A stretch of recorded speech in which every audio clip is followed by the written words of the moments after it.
question de la conquête du marché international, pour moi, a deux volets. Un est le marché régional, ou le marché africain, pour lequel tous les entrepreneurs devaient pouvoir être compétitifs. Et puis aussi le marché international en général, le marché européen, le marché américain. Sur le marché régional ou sur le marché panafricain, je dirais que les politiques en général aujourd'hui ont pris pour objectif, pour priorité, de créer un marché régional.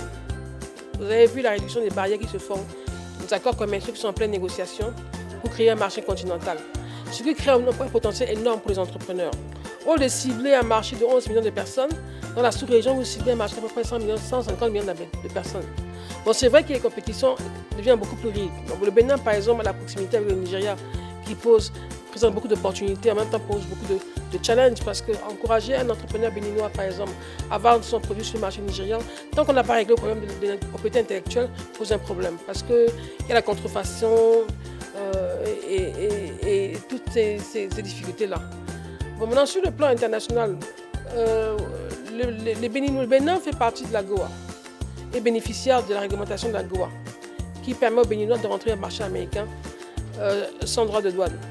Mais la plus grosse difficulté, c'est la quantité de production, l'approvisionnement des marchés premiers, les conditions de sécurité et d'hygiène. Les produits béninois doivent remplir les standards d'hygiène américains pour pouvoir entrer sur le marché. Il me semble que c'est là où le bas blesse, c'est là où on a beaucoup plus de difficultés. Une fois que ce problème est réglé, qu'on a la certification qu'il faut, le marché américain des fois est très grand. Le béninois normal ou même l'Africain en général n'a pas la capacité de livrer les commandes qu'on lui demande.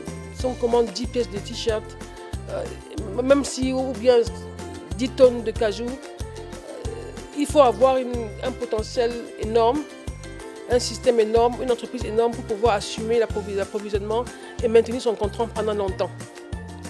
Sur le plan européen, c'est presque pareil. Peut-être un peu plus simple des fois, mais je dis à les jeunes dames que j'ai rencontrées de se spécialiser, de trouver une niche, de travailler sur un produit qu'elles vont parfaire et cibler le marché qu'elles veulent pénétrer. Et puis après, the sky is the limit.